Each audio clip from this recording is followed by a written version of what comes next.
తెలియకుండా చెప్పాను. Good evening everybody. Raja Saab వచ్చేసారు. ఆయన అనదర్ 2 minutes లోపల వచ్చేస్తారు. ఈ సినిమా గురించి చెప్పాలంటే ముందుగా నేను ఒక మనిషికి థ్యాంక్స్ చెప్పాలి. బికాస్ ఆయన నాకు పర్మిషన్ ఇవ్వలేదంటే ఈ స్టేజ్లో నేను ఇప్పుడు ఉండను. అది ఎవరంటే బీస్ట్ సినిమా తీసిన నెల్సన్ అండ్ తలపతి విజయ్ గారు.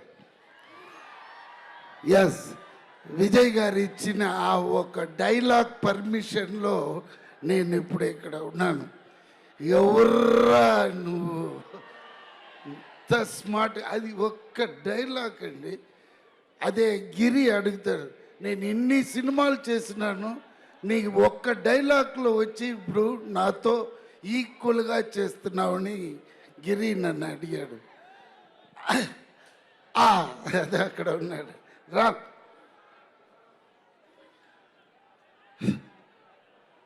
సో ఈ సినిమాలో చేసిన నేను ఒక్కరోజు 2 రోజు కాదండి, టోటల్లీ 55 days నేను ఈ సినిమాలో యాక్ట్ చేశాను. ఈయన కూడా ఉన్నాడు పక్కన. అయ్యో అయ్యో, ఇదే అండి, ఫుల్ బాడీ మసాజ్ ఇస్తాడు, చాలా మంచివాడు. అదే ఎప్పుడు వస్తున్నారా మేడం? తర్వాత అదన్నీ చూడొచ్చు. ఏమైనా పాట పాడిస్తాం. కానీ ఈ సినిమాలో దయ్యాల గురించిన ప్రస్తావన ఉంది. మీరు ఎప్పుడైనా దయ్యాన్ని చూసారా? అక్క, ఈ సినిమాలో పెద్ద తాత ఉన్నాడు. అక్క, ఈ సినిమాలో ఒక పెద్ద తాత ఉన్నాడు.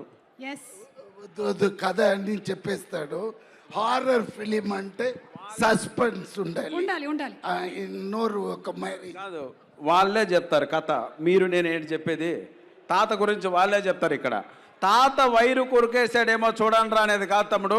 ఆ తాత మీ అందరు నరాలు తెంపేస్తాడు సంక్రాంతికి, కాచుకోండి అంతే. అలా ఉంటుంది సార్. మీరు సినిమా మొత్తం ఒక్కసారి చూసేసారా సార్? మీకు ఆల్రెడీ యాజ్ అ ఆడియన్స్ మీరు చూసేసి ఉండుంటారు కదా సినిమాని డబ్బింగ్లో.